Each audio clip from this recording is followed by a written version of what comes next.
Hi, I'm Evan Pantazi. I wanted to talk again today about the Bubishi because I'm on a seminar here in Southern California. We're talking about the Bubishi and the 6G hands and all the components therein. Now, one thing that I haven't discussed that you should really take a look at is those postures, the fighting postures of the Bubishi. Now, most martial artists, of course, when you open the book, you first bought it, you're excited to dive into it, but what do? You go to the pictures, okay, and you're looking at the pictures and the postures, trying to figure it out and seeing if it's a viable technique or whatnot. But instead of seeing whether it's a viable technique, see what they're telling you, okay? It's not saying that this technique will overpower this technique, so to say. And even though it does say that in the Bubishi, okay, I'll clarify that, there's a deeper meaning, okay? What you need to see is one person might be doing a crane technique, one might be doing a tiger technique, two people might be doing two tiger techniques, or two people are using the crane attributes, okay? And you have to look at that and ascertain what's going on and what the real message is. Now, you can also tell there's another real message in there. You look at the postures, the single man postures, when they're doing the Quan, that breakdown. And those postures, you look at the way the drawings are. Now, it was the same illustrator, but he would draw a person in a posture facing a particular way, and there were differences in the way they drew that, and stark differences as well. And there was a reason for that, okay? And I'm not going to get into the reason here. I'd rather have you go and investigate and research and come up with your own theories.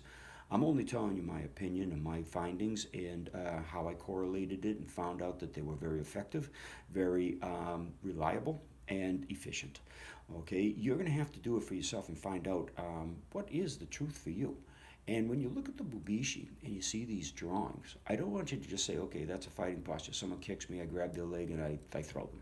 Okay, it's way beyond that. Okay, you have to look at the hand postures. You have to look at the stances that those figurines are in or those illustrations are in. You have to see the way they're drawn and the differences in those drawings because those differences have a lot of keys. Okay, as example on my blog, a while back, probably maybe 6 months by now, I don't know, I don't remember. I had posted two drawings, okay, pretty similar in from the Bubishi, but they were drawn different, and there was a huge significance in that and how to affect the human anatomy, physiology, functionality, and improve your efficiency and your understanding of those postures and what they represent.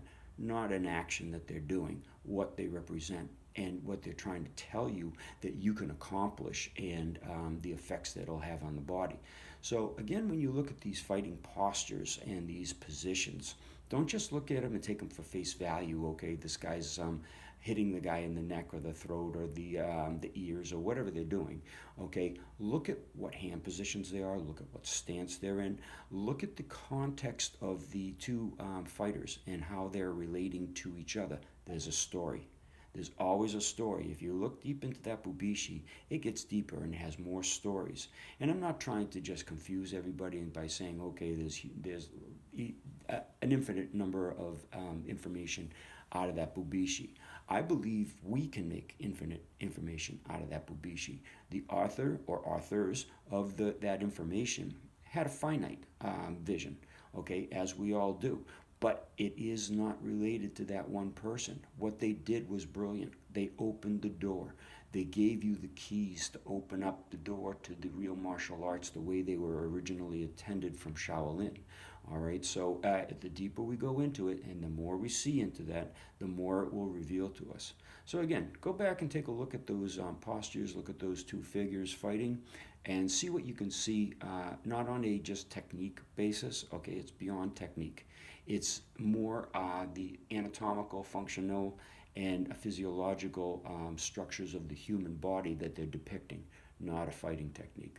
So I hope this interests you enough to research deeper for yourself, and I enjoyed giving you this information. Please subscribe, hit the thumbs up button, and we'll be back later with more information.